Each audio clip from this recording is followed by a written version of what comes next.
তোমাদের অনেক ছেলের চেহারা দেখলে তো বোঝা যায় কতদিন হয় নামাজ পড়ো না, কতদিন হয় মালিকের একটা সেজদা দাও। চুল নিয়ে এত ব্যস্ত হয়ে গেলা কেন? চুলের ফ্যাশনের উপরে এত অস্থির হইলা কেন? কে দেখে তোমার চুল? কীর্ত দেখে? কারে দেখাও এসব চুল? মানুষের আর কাজ নাই, মানসি বুঝি বইয়া বইয়া তোমার চুল দেখবে। তুমি যে সারাদিন চুল নিয়ে ব্যস্ত, শরীর পূজা, দেহের পূজা এভাবে করছো কেন? সারাক্ষণ বুঝি এই শরীর, এই দেহ, এটা নিয়েই ব্যস্ত হয়ে গেলা। সারাক্ষণ একটা নারী বুঝি, একটা নারী, একটা ছবি, একটা বেড়ি, একটা উলঙ্গ দৃশ্য, এর জন্যই পৃথিবীতে আসা। এই রাত দিন বুঝি মোবাইলে দেখবা, ছবিয়ে দেখবা, নারীয়ে দেখবা, সারাদিন বুঝি নারীর জন্যই পৃথিবীতে আসা। তোমার আর কাম নাই, আর কোনো উদ্দেশ্য নাই দোস্ত আমার। বাহ, ঠিক হলো না, ঠিক করলা না ভাইয়া, ভালো করলাম। আমি অনুরোধ করলাম, আমার কথা শেষ। আমি অনুরোধ করি, আল্লাহ যদি আবার কখনো তৌফিক দেয় লম্বা করে বলবো ইনশাআল্লাহ। কিন্তু বলার উদ্দেশ্য এটাই, আল্লাহ তাআলা বলেন নিকৃষ্ট প্রজন্ম যে নামাজ নষ্ট করে, ওয়াত্তাবাউশ শাহওয়াত। আর দ্বিতীয় কথা হলো, আল্লাহ বলে যারা তাদের মনের চাহিদার অনুসরণ করে, শাহওয়াত, আমার মনের কামনা বাসনা, আমার মনে যা চায়। এখানে আল্লাহ, খোদা, রসুল, দিন, শরীয়ত, হালাল হারাম, জায়েজ না জায়েজ কিচ্ছুর কোনো বাজ বিচার নাই। আমার মন চাইছে, রাত নাই, দিন নাই, সকাল নাই, দুপুর নাই, আমার মনে যা চায় আমি তাই করি। খোদার কসম আল্লাহ বলেন, এই দুইটি মন্দ অভ্যাস যাদের, এক, প্রতিনিয়ত যারা তাদের নামাজ নষ্ট করে দেয় এবং মনের চাহিদার অনুসরণ করে, মনের কামনা বাসনার অনুসরণ করে, আল্লাহ বলেন এরা খালফুন, এরা নিকৃষ্ট প্রজন্ম, এরা মন্দ জেনারেশন। ফাসাউফা ইয়ালকাউনা গাইয়া, আমি আল্লাহ এদেরকে জাহান্নামের সবচেয়ে নিকৃষ্ট একটা গর্তের নাম হলো গাই। এই গাই নামক জাহান্নামের একটা গর্ত আছে, যেটার মধ্যে জাহান্নামের সবচেয়ে বেশি আযাব। তাফসীরের মধ্যে আছে জাহান্নামের বাকি অংশ, বা জাহান্নামের বাকি অংশ আল্লাহর কাছে পানাহ চায় যে আল্লাহ আমি জাহান্নাম রেও ওই গাই এর এই গুহাটার মধ্যে, গর্তটার মধ্যে ফেলব না। আল্লাহ বলেন এমন নাফরমান যে নামাজকে নষ্ট করে আর মনের চাহিদার অনুসরণ করে, আমি তাকে ওই গাই নামক নিকৃষ্ট জাহান্নামের গর্তে ছুঁড়ে মারব। অপেক্ষা করো যুবক, অপেক্ষা করো বাবা, অপেক্ষা করো বেপর্দা নারী, অপেক্ষা করো বেহায়া নারী, অপেক্ষা করো।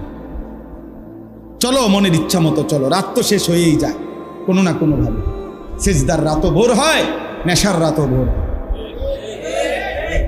হ্যাঁ, আজ রাত যে যুবক আল্লাহকে সেজদা দেয় তারও ভোর হয়, যে মদের নেশায় পড়ে থাকে তারও কি হয়ে যায়, ভোর হয়। স্বার্থপর এই দুনিয়া যুবক, নওজওয়ান মনে রাখো, স্বার্থপর এই দুনিয়া, কারো কথা মনে রাখে না, কারো জন্য থেমে থাকে না। আমি এই পরশুদিন দেখছি, গতকালকের আগের দিন সকাল 6:30 বাজে আমি আমার বাজারে, ময়নামতি সাবের বাজার, ওইখানে দেখছি একটা হাইয়েস্ট গাড়ি একটা ট্রাকের মুখোমুখি হইয়া, হাইয়েস্ট গাড়িটার ড্রাইভারটা জাগাত তারে বাইরে করছে টাইম না হেসরাইয়া, কিছুক্ষণের মধ্যে লোকটা মারা গেছে। আমি একটা জিনিস খেয়াল করছি, অনেকক্ষণ তাকাইয়া আমার সাথে ড্রাইভারের আমি বললাম, কি স্বার্থপর এই দুনিয়া, একটা গাড়ি কেউ তার জন্য থামলো না, কারো হাতে সময় নাই, সবাই হরন দিয়া সাইড করে এমনে হেমনে করে সব চলে যায়, কোনো ড্রাইভারও থামে না বন্ধু, যে একটা লোক তো মরে গেছে, আরে মরে গেছে, তুই মরে গেছ, আমার হাতে সময় নেই। এই জন্য স্বার্থপর এই দুনিয়া, বড় স্বার্থপর, হয় কারো জন্য থামে না, কারো কথা অপেক্ষা করে না। চলতে তোমার কথা কেউ মনে রাখবে না। তুমি যদি নষ্ট হয়ে যাও, তুমি যদি কবরে আযাব হয়, তোমার যদি জাহান্নামের আগুন তোমারে পুড়তে হয়, আল্লাহর কসম বন্ধু, তোমার পতন তুমি করে দিলা, নিজেরে নষ্ট তুমি করে দিলা, শেষ পর্যন্ত দেখবা কেউ তোমার কথা মনে রাখবে না। এই পৃথিবী ধোঁকা, ধোঁকা, ধোঁকা। চলো এই জন্য আল্লাহর দিকে ফিরে আসি।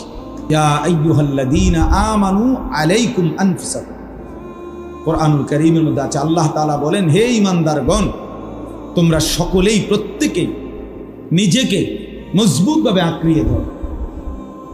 আলজিমু আনফুসাকুম, তোমাকে তুমি ধরো, তোমাকে তুমি ধরো। আল্লাহ বলছে তোমাকে তুমি ধরো। আর কিছু করতে না পারো, নিজেরে নষ্ট করো, নিজেরে বরবাদ করো। ওয়ালা তুলকু বিআইদিকুম ইলা তাহলুকা। কোরআনুল কারীমে আল্লাহ তাআলা বলছে, বান্দা নিজেকে নিজে ধ্বংসের দিকে ঠেলে দিও না, নিজেকে নিজে বরবাদ করে দাও, এত বড় ক্ষতি নিজের করো। আল্লাহ তাআলা বলছে, ইয়া আইয়ুহাল্লাযীনা আমানু কু আনফুসাকুম ওয়া আহলিকুম নার। আল্লাহ বলছে, হে ঈমানদারগণ, প্রত্যেকেই নিজেকে বাঁচাও জাহান্নামের আগুন থেকে এবং পরিবারের সদস্যদেরকে বাঁচাও জাহান্নামের আগুন থেকে। আলাদা করে বলছে আল্লাহ, নিজেকে বাঁচাও জাহান্নামের আগুন থেকে এবং পরিবারের সদস্যদেরকে বাঁচাও, স্ত্রী সন্তানকে জাহান্নামের আগুন থেকে। আলাদা করে বলার উদ্দেশ্য হলো, কখনো পরিস্থিতি এমন হইতে পারে যে তোমার হাজার চেষ্টার পরেও তোমার স্ত্রী, তোমার সন্তান আল্লাহর পথে আর আসলো না। তো আল্লাহ তাআলা বললেন, ওই মুহূর্তে তোমার ঘরেও যদি স্ত্রী সন্তান তোমার পরিবর্তন না হয়, আল্লাহর দিকে ফিরে না আসে, জাহান্নাম থেকে বাঁচতে না চায়, তো কমপক্ষে নিজেকে একা হলেও বাঁচাও। একাই তুমি বাঁচো, একাই নিজেকে বাঁচাও। তাইলে আল্লাহ তাআলা এই জন্য কথাটা আলাদা করে বলছেন। কু আনফুসাকুম আলাদা বলছেন, ও আহলিকুম আলাদা বলছেন। তোমার নিজেকে বাঁচাও, এরপরে বলছেন এবং তোমার পরিবারের সদস্যদেরকে বাঁচাও। এই জন্য ভাইয়া, এই পৃথিবীর কেউ যদি তোমার কথা না শুনে, এমনকি তোমার ঘর, তোমার পরিবার, তোমার স্ত্রী সন্তান, আল্লাহ তাআলা বলছে তবুও মুমিন নিজেকে বাঁচাও, একাও বাঁচাও, তবুও হাল ছাইরো না। তুমি একা হলেও আল্লাহর দ্বীনের উপরে থাকো। হাদিসের মধ্যে আছে, হযরত হুযায়ফা রাদিয়াল্লাহু তাআলা আনহু, একজন বিখ্যাত সাহাবী হুযায়ফা, লম্বা হাদিস। তো ওই হাদিসের লাস্ট অংশে হলো, এই সাহাবী নবীজি সাল্লাল্লাহু আলাইহি সাল্লামকে একদিন জিজ্ঞেস করছেন, ইয়া রাসূলুল্লাহ, যদি আমি জীবন চলার পথে কখনো আমার অবস্থা এমন হয় যে আল্লাহর দ্বীনের উপরে চলার জন্য আমি আমার সাথে আর কাউকে পেলাম না, কেউ নাই আর আমার সাথে, সবাই গুনাহের মধ্যে লিপ্ত, আমি যদি এরকম কোনো পরিস্থিতিতে একাকী হয়ে যাই, তখন আমি কি করব? নবী সাল্লাল্লাহু আলাইহি ওয়াসাল্লাম বলছেন, ফাতাজিলিল ফিরাকা কুল্লাহা। তখন সব মতবাদ, সব দল, সব গ্রুপ সব ছেড়ে দাও, সব ছেড়ে একাই তুমি গাছের শিকড়, গাছের গোড়ালি আঁকড়াইয়া আল্লাহর দ্বীনের উপরে টিকে থাকো। একা একা হলেও টিকে থাকো। এই জন্য দোস্ত, এটা বোঝা দরকার। অনেক ছেলে আসছো, যার যার পথে যার যে চলে যাবো, আমরাও আমগো পথে চলে যাব ভাইয়া। রাস্তায় অনেক জ্যাম, অনেক কষ্ট করে আসতে হইছে, সবাই ব্যস্ত, সবাই ব্যস্ত। এই জন্য বললাম, একা হলেও শেষ পর্যন্ত নিজের দিকে যত্নবান হওয়া, নিজের ঈমান, নিজের আমল, নিজের আখিরাত, নিজের করণীয়, নিজের কর্তব্য, নিজের গন্তব্য, এতটুকু যদি কেউ না বুঝে, প্রিয় ভাই, সে মুসলমান হয় না, ওই মানুষ থাকেন। আফা হাসিবতুম আন্নামা খালাকনাকুম আবাসান। আল্লাহ তাআলা বলছেন, বান্দা তুমি কি এই ভেবেছ যে আমি তোমাকে অনর্থক বানিয়েছি? তো এটা কি করতেছো তুমি? তুমি এটা কি করছো বান্দা? মুসলমান পরিচয় দিয়ে এক ওয়াক্ত নামাজ পড়ে না, এ মুসলমান? তুমি এটা কি ভাবলা? মুসলমান পরিচয় দিয়ে কোনোদিন হালাল হারামের কোনো পার্থক্যই করলা না। 40 বছর 30 বছর যা পাইলা তাই কামাই করলা, হালাল হারাম জায়েজ না জায়েজ, সুদ কিস্তি সব কিছু যা পাইলা সব কামাই করলে, এটা মুসলমান? কি ভাবলা বান্দা? বলো নওজোয়ান, তোমরা অনেক ছেলে আছো, সারাদিনে যাদের সারাদিনে একবারও একটা সেজদা যাদের কপালে নাই, একটা সেজদা, এক ওয়াক্ত নামাজ ফজর থেকে এশা, এক ওয়াক্ত নামাজও যে পড়লা না আজকের সারাদিনে, নাফরমান, তুই মানুষের বাচ্চা হলি কেমন?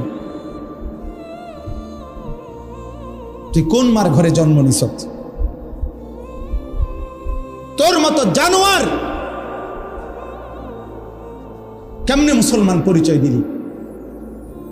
তোর মতো হাইওয়ান, তুই কিসের মুসলমান? তুই কিসের মুসলমান? তোর মতো নিকৃষ্ট নির্লজ্জ বেহায়া আল্লাহর জমিনে তো কোনো কুত্তাও হয় না, কোনো কুত্তাও তো এরকম হইতে পারে না।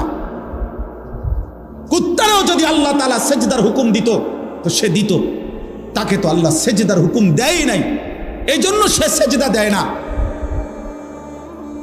তুমি নাফরমানের তো আল্লাহ সেজদার হুকুম দিছিল, দিলে না কেন? তোমার তুলনা তো জানোয়ারের সাথেও হয় না, এই জন্য তো আল্লাহ বলছে বালহুম আদাল, ওই জানোয়ারের চাইতে নিকৃষ্ট। ওর উদাহরণ নাই, ওর তুলনা কুকুরের সাথেও না, ওর তুলনা শুকরের সাথেও না। আল্লাহর কোন সৃষ্টির অন্তর্ভুক্ত না। বলো মিয়া, এত বিবেকহীন কেমনে হইলা? আফা হাসিবতুম আন্নামা খালাকনাকুম আবাথান, কি ভেবেছো বান্দা আমি তোমাকে অনর্থক বানিয়েছি? তোমাকে আমি একদিন, আমি আল্লাহ এক সেকেন্ডে চাইলে পারি, কুন ফায়াকুন, আমি হও বললেই হয়ে যায়। সেই আমি 9 মাস কেন লাগাইলাম? 9 মাস লাগাইলাম কেন? আরে বলো কি বান্দা? নিজ হাতে খালাকতুহু বিয়াদিয়া, আল্লাহ বলেন আমি আমার নিজ কুদরতি হাতে আমার বান্দাকে আমি বানাইছি, আমি বানাইছি বড় যত্ন করে। এক ফোঁটা নাপাক পানির মধ্যে এত চমৎকার ডিজাইন পৃথিবীর কেউ কল্পনাও করতে পারে না। ইন্না খালাকনাল ইনসানা মিন নুতফাতিন আমশাজ, বীর্যের এক ফোঁটা থেকে আমি আল্লাহ তাআলা মানুষকে বানিয়েছি। এত সুন্দর চমৎকার নাক কান ডিজাইন। কোন পানির এক ফোঁটার উপরে, এক ফোঁটা পানির মধ্যে কেউ কোনো ডিজাইন করুক, কি দিয়ে করবে? পানির উপরে ডিজাইন করে কেমনে? আবার রব্বুল আলামিন বলে সেই পানির নাপাক ফোঁটা দুর্গন্ধযুক্ত, আমি তার মধ্যে এমন সুন্দর একটা ডিজাইন করেছি।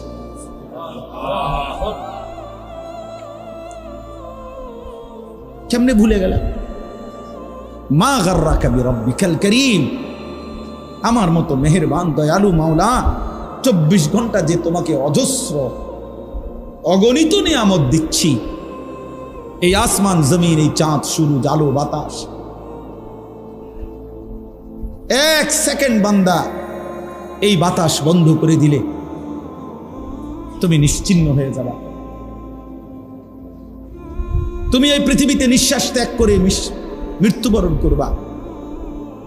একটা নিঃশ্বাসের জন্য তুমি এতটা মুখাপেক্ষী আমি আল্লাহর কাছে, সেই আমাকে একটা সিজদা দিবা না?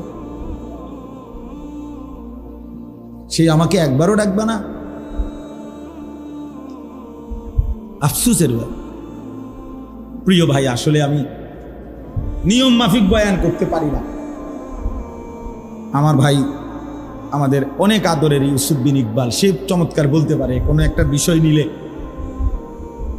আলহামদুলিল্লাহ সে চমৎকার এটার ভাঙ্গা ভাঙ্গা বুঝাইতে পারে।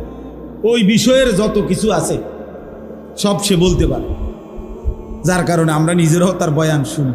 আলহামদুলিল্লাহ, বাস্তবিক অর্থেই মহব্বত করি তাকে, দিল থেকে মহব্বত করি।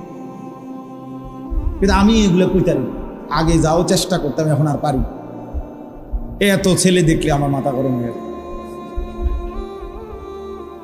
হাজিব ব্যাপার। হায় হায়, এই ছেলেগুলো যদি সবগুলো এশার নামাজ পড়তো কেমন সুন্দর হতো। তোমরা যদি মাগরিবের নামাজ পড়তা কেমন সুন্দর হইতো।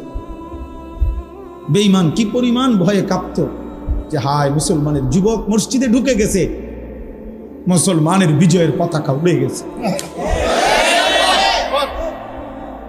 উড়ে গেছে। আমার কাছে এই মৌলানা ইউসুফ আমার একটা বই দিছে, 4টা বই দিছে সুন্দর, হজ্জের আগে। আমি হজ্জের সফরে তার বইগুলোই পড়ছি, এখনো আছে গাড়ি। তার মধ্যে একটা বই দিছে আযমু শাবাবিন ফিল ইসলাম। ওই বইতে স্পষ্ট আছে যে রাসূলুল্লাহ সাল্লাল্লাহু আলাইহি সাল্লামের নবুয়তের 23 বছরে, খোদার কসম বন্ধু, নবীজির 23 বছরের নবুয়তের জীবনে সবচেয়ে বেশি সহযোগী ছিল নবীজির যারা, অহুম শাবাব, ওরা যুবক, অহুম শাবাব আল্লাযীনা নাসারুর রাসূল সাল্লাল্লাহু আলাইহি ওয়াসাল্লাম, অহুম শাবাব। হযরত আনাস ইবনে মালিক রাদিয়াল্লাহু তাআলা আনহু 10 বছরের নবীর খাদেম সাহাবী, উনি বলছে কুন্না নাগজু মা রাসূলিল্লাহ সাল্লাল্লাহু আলাইহি ওয়াসাল্লাম ওয়া হুয়া নাহনু শাবাব। আমরা রাসূলের সাথে যুদ্ধ করতাম আর আমরা ছিলাম সব যুবক। নবীজির সাথে যুদ্ধের ময়দানে আমরা যেতাম আর আমরা ছিলাম ওয়া নাহনু শাবাব, আমরা সবাই ছিলাম যুবক,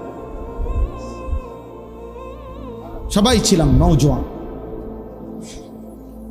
এজন্য দোস্ত, এটাই মূল কথা। তোমরা একটা প্রজন্ম, তোমরা একটা জেনারেশন। এই মুহূর্তে যার বয়স 12, 14, 16, 18, 20, 25, 30 এরকম, তো তোমরা এই সময়ের প্রজন্ম, এই জেনারেশন, তোমরা এই জেনারেশন। তো এই জেনারেশন বর্তমান আধুনিক গবেষকরা এদেরকে, এখন যাদের বয়স 12-13 উপরে, তাদেরকে জেন জি বলে। এই জেনারেশনকে বলে জেনারেশন জেড। আর 12-13 নিচে যাদের বয়স, এরা আলফা জেনারেশন। তো এটাও গবেষকরা, আধুনিক শিক্ষিতরা এটা ভাগ করছে। তো মূলত তোমরা একটা প্রজন্ম, তোমরা একটা জেনারেশন। এই কাছাকাছি তোমরা সব 2 বছর 4 বছরের ব্যবধান, 3 বছর 5 বছরের ব্যবধান। এই তোমরা যারা কিশোর যুবক, তোমরা একটা জেনারেশন, একটা প্রজন্ম। আর একটি প্রজন্ম মানে একটা জেনারেশন 2 রকম হয় আরবিতে। একটা হলো খালফুন আর একটা হলো খালাফুন। একই শব্দ, শুধু উচ্চারণের মধ্যে একটু ভিন্নতা।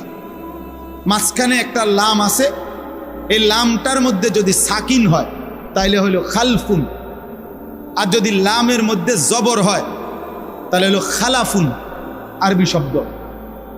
এই খালফুন মজিদ লামের মধ্যে যদি জবর সাকিন হয়, জজম হয়, তাইলে হয় মন্দ প্রজন্ম, নিকৃষ্ট জেনারেশন, মন্দ প্রজন্ম। আর যদি হয় খালাফুন, লামের মধ্যে জবর, ইয়াহমিলু হাদাল ইলমা মিন কুল্লি খালাফিন উদুলুহু, এই খালাফ লামের মধ্যে জবর, তাইলে হয় উত্তম প্রজন্ম। তো কোরআন এবং সুন্নাহর মধ্যে আল্লাহ তাআলা এবং নবীজি সাল্লাল্লাহু আলাইহি সাল্লাম একটি প্রজন্মের, একটি জেনারেশনের উত্তম কারা এটাও বলছে। কোরআনুল কারীমের মধ্যে আল্লাহ তাআলা নিকৃষ্ট প্রজন্ম কারা, মন্দ উত্তরসূরি, নিকৃষ্ট জেনারেশন কারা, এটাও আল্লাহ তাআলা বলছে।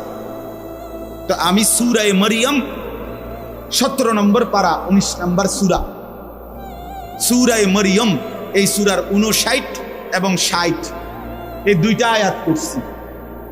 এই 2 আয়াতের মধ্যে আল্লাহ তাআলা 59 নম্বর আয়াতের মধ্যে খালফুন কারা মানে মন্দ প্রজন্ম, নিকৃষ্ট জেনারেশন কারা, একটি সমাজের মধ্যে ওই সমাজের নিকৃষ্ট জেনারেশন, মন্দ জেনারেশন, মন্দ উত্তরসূরি, মন্দ সন্তান কারা, আল্লাহ তাআলা এখানে বলছে ফাখালাফা মিন বাদিহিম খালফুন। এই যে খালফুন, ওই লামের মধ্যে কি সাকিন, এই আয়াত। আল্লাহ তাআলা বলেন অতঃপর আসলো মন্দ প্রজন্ম, নিকৃষ্ট জেনারেশন, মন্দ উত্তরসূরি। কারা? তুমি আন্দাজ করো, তুমি তোমার সাথে মিলাও। আশয় যার মধ্যে আছে সে হলো মন্দ জেনারেশন, নিকৃষ্ট, এই সমাজের সবচেয়ে নিকৃষ্ট মানুষ সে। এক নাম্বার আদাউস সালাহ, প্রতিনিয়ত যারা তাদের নামাজ নষ্ট করে দেয়, যারা তাদের নামাজকে নষ্ট করে দেয়, আল্লাহ তাআলা বলছেন তারা নিকৃষ্ট জেনারেশন, মন্দ প্রজন্ম। প্রিয় ভাই আমার, খুব দ্রুত আমি বুঝাইতে চাই এই এক কথা। এক নম্বর কথা হলো তাফসীরের মধ্যে আছে, এখানে নামাজ নষ্ট করে দেয় এ কথা বলেছে এরা নিকৃষ্ট প্রজন্ম। এ কথার দ্বারা উদ্দেশ্য এটা নয়, তাফসীরে লিখছে যে এর দ্বারা এটা উদ্দেশ্য নয় যারা নামাজ পড়ে না, নামাজ ছেড়ে দেয়, তাদেরকে উদ্দেশ্য করা হয় নাই, বরং নামাজ পড়ে এরকম একটি গ্রুপকে বলা হয়েছে যারা নামাজকে নষ্ট করে দেয়। অর্থাৎ যারা নামাজ পড়ে না, আল্লাযীনা তারাকুস সালাহ, টোটালি নামাজ যারা ছেড়ে দিছে, তারা প্রজন্মের উত্তম তো না, নিকৃষ্টও না, তারা কোনো জেনারেশনে না, তারা কোনো মানুষে না, তারা কোনো কিচ্ছু না, এর কোনো গণাতে ধরে নাই। ওই প্রথমেই বাদ গণাত ধরছে, ওরে নিকৃষ্ট হিসেবে বলতে চাইছে আল্লাহ এখানে যারা তাদের নামাজকে নষ্ট করে দেয়। তাফসীরের মধ্যে লিখছে নামাজ নষ্ট করে দেয় মানে কি? এক নাম্বার, যে ব্যক্তি নামাজকে যথাসময়ে আদায় করে না, ইউআখিরুনাস সালাহ, তাখির করে, নামাজ সবসময় দেরিতে পড়ে। নামাজ সবসময় কখন পড়ে? দেরিতে পড়ে। আল্লাহ তাআলা বলছেন ওরা ওই সমাজের নিকৃষ্ট মানুষ। ফাওয়াইলুল লিল মুসাল্লিন আল্লাযীনা হুম আন সালাতিহিম সাহুন। আল্লাহ তাআলা বলেন ওই নামাজীদের জন্য জাহান্নাম। ওয়াইল, জাহান্নামের একটি গুহা, জাহান্নামের একটা অংশ, জাহান্নামের ভীষণ আযাব। আল্লাহ তাআলা বলছে তারা আল্লাযীনা হুম আন সালাতিহিম সাহুন, যারা তাদের নামাজের মধ্যে সাহুন, অলস, নামাজকে সবসময় দেরি করে, নামাজকে সবসময় দেরি করে। জোহরের আজান হয়েছে 1টা বাজে, এবার জোহরের নামাজ পড়তে গেছে 4:30 বাজে, এখন 4:30 বাজে, ওটা নামাজ পড়ছে লুঙ্গিটারে বইটা গামছা একটা কান্দে দিয়া রুকু সিজদা 3-4টা মেরে দিল আর কি। এটা নামাজ হইলে আর কি করতাম হুজুর, সময় কুলাইতারি না। কিটছেন আপনি, ঘাস কাটছে, এতক্ষণ গরু গোসল করাইছে, গরু গোসল করাইছে। গরু গোসল করানোটা খুব দামি দরকারি বিষয়। তো নামাজকে এরকম প্রতিনিয়ত যে বিলম্ব করে আল্লাহ তাআলার কোরআনের ভাষায় তারা নিকৃষ্ট মানুষ, নিকৃষ্ট মানুষ। আদাউস সালার অন্তর্ভুক্ত, আদাউস সালার অন্তর্ভুক্ত, নামাজকে বিলম্ব করে। আচ্ছা, হাদিসের মধ্যে আছে, কোরআনেও আছে, যে ব্যক্তি নামাজে অবহেলা করে, আল্লাহর কসম, আল্লাহও বলছে, নবীজিও বলছে, সে মুনাফিক। ইন্নাল মুনাফিকিনা ইউখাদিউনা আল্লাহ ওয়া হুয়া খাদিউহুম ওয়া ইযা কামু ইলাস সালাতি কামু কুসালা। কোরআন শরীফে আল্লাহ মুনাফিকের 1 নম্বর পরিচয় বলছে, মুনাফিক সে যে নামাজ পড়ে অলসভাবে। নামাজ পড়ে কিভাবে? তাহলে নামাজ যে পড়ে না তার ব্যাপারে বলে না, কথা বলেন না কেন? তারে মুনাফিকও বলে নাই। তুই কোনো মানুষে না বেটা, তুই কোনো কাতারে নাই, তোর কোনো আলোচনাই নাই। আলোচনা ওই ব্যক্তিরে যে নামাজ পড়ে অলসভাবে, খামখেয়ালি করে, দাঁড়াইবার কথা 2 পায়ে, দাঁড়াইছে 1 পায়ে, বুঝলেন? অলস নামাজের। রাসূলুল্লাহ সাল্লাল্লাহু আলাইহি সাল্লাম বলছেন তিলকা সালাতুল মুনাফিক, ওই নামাজ মুনাফিকের নামাজ। ইয়ারকুবু হাত্তা তাগরুবা শামস, আসরের নামাজ না পড়ে যে অপেক্ষা করতেছে, অন্য কাজে ব্যস্তছে, এরই মধ্যে সূর্য ডুবে যাচ্ছে। সূর্য ডুবার কাছাকাছি, হাত্তা কানাত বাইনা কারনাই শয়তান, সূর্য ডুবার সময়ে শয়তান তার দুই শিং সূর্যের পাশে বাড়াইয়া দেয়। আল্লাহ নবী সাল্লাল্লাহু আলাইহি সাল্লাম বলেন, কামা ফানাক্কারা আরবাআন, সূর্য ডুবে যায় এই সময় ওই আসরের নামাজের জন্য দাঁড়াইয়া 4 রাকাতে যেন 4টা ঠক্কর মারছে। লা ইয়াযকুরুল্লাহ ইল্লা কালিলা, ঠিক মতো তাসবিহগুলো নামাজের আদায় করে নাই। রাসূল বলছে 3 বার, ওইটা মুনাফিকের নামাজ, মুনাফিকের নামাজ, মুনাফিকের নামাজ, মুনাফিকের নামাজ। তাইলে কি বোঝা গেল দোস্ত? নামাজের মধ্যে যে অবহেলা করে, অলসতা করে, পিছায় ফেলে, করে ঠিক, কিন্তু বেড়াত লাগাইয়া, মানে একবার শেষ মাথাত নিয়া, সে নিকৃষ্ট জেনারেশন। 2 নম্বর তাফসীর হলো, নামাজের মধ্যে 4টা জিনিস আছে, কিছু ফরজ, কিছু ওয়াজিব, কিছু সুন্নাত, কিছু মুস্তাহাব। এই নামাজের ফরায়েজ ওয়াজিবাত, এগুলো যে নামাজের আরকান আহকাম যেগুলো, এগুলো যে ঠিক মতো আদায় করে না, নামাজের রুকু, নামাজের সেজদা, নামাজের ওয়াজিবাতগুলো, নামাজের ফরজগুলো ঠিক মতো আদায় করে না, তাফসীরের মধ্যে লিখছে সে তার নামাজকে নষ্ট করে। তাইলে রুকু দিয়া যারা নামাজের জন্য সোজা হইয়া দাঁড়ান না, আপনি যেন আপনার নামাজ নষ্ট করে দিলেন।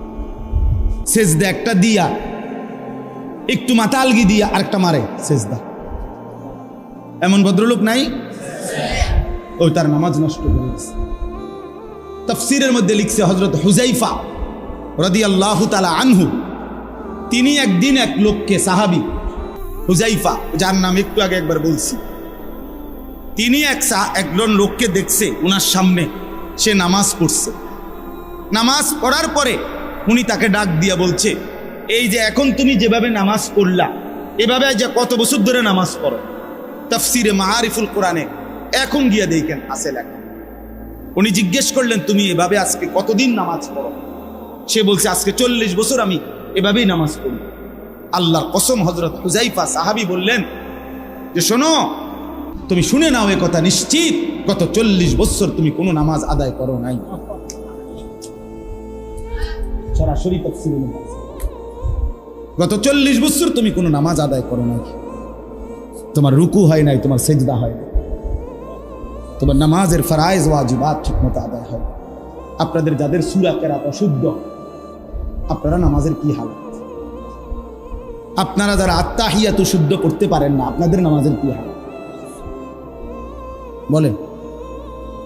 আপনারা যারা দোয়ায়ে কুনুত, দোয়ায়ে মাসুরা ঠিক মতো পড়তে পারেন না, 60 বছর পার হয়ে গেছে, 40 বছর, 30 বছর, কোনোদিন ভাবলেনও না একজন মুসলমান চাইলে 30 বছরে তার এই কদ্দুর সূরা কেরাত শুদ্ধ হবে না। কোরআন শরীফ এত কঠিন না, এত কঠিন হইলে আল্লাহ তাআলা এটা পড়তে দিত না। এটা সহজ ছিল।